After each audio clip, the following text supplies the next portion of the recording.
Cyber crime police સ્ટેશનમાં એક મહિલા ફિઝિયોથેરાપિસ્ટ ડૉક્ટર દ્વારા ફરિયાદ કરવામાં આવ્યું હતું. જેમાં જે મહિલા ડૉક્ટર છે એમનો નંબર જે આરોપી છે એમને ગૂગલ આર્ટ મારફતે મેળવીને એમને સંપર્ક કર્યું અને એમને એમ કીધું કે મને ફિઝિયોથેરાપિસ્ટ ટ્રીટમેન્ટની જરૂરિયાત છે, મારું એક્સિડન્ટ થઈ ગયું છે.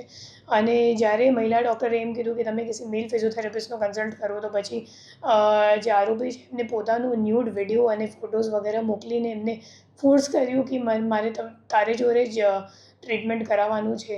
અને એમ કહીને હેરેસમેન્ટ મહિલા ડૉક્ટરનું કરવામાં આવ્યું હતું. આ બાબતની આખી ટેકનિકલ તપાસ પીઆઈ AM મોરી અને એમની ટીમ દ્વારા કરવામાં આવી છે. અને આ ટેકનિકલ તપાસ દરમિયાન ખબર પડી કે જે આરોપી છે નવી મુંબઈનો રહેવાસી છે.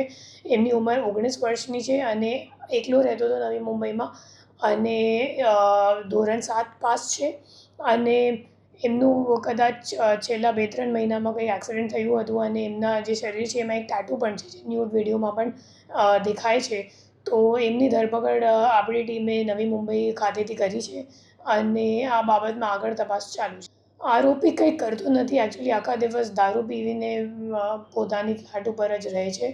અને એમને જે મુખ્ય સોર્સ ઓફ ઇન્કમ છે એ પોતાના એમનો જે બાપ હતો જે હાલ ગુજરી ગયો છે, તો એમના બાપે ઘણી બધી પ્રોપર્ટીઝ લીધી છે. તો એમાં રેન્ટલ ઇન્કમ લેવાનું અથવા રિયલ એસ્ટેટનું બ્રોકર જેવું કામ કરવાનું એવું કામ કરે છે. તો મુખ્ય રીતે બેકાર છે, મતલબ આખો દિવસ માટે એમની પાસે કોઈ વ્યવસાય કે કોઈ ધંધો નથી.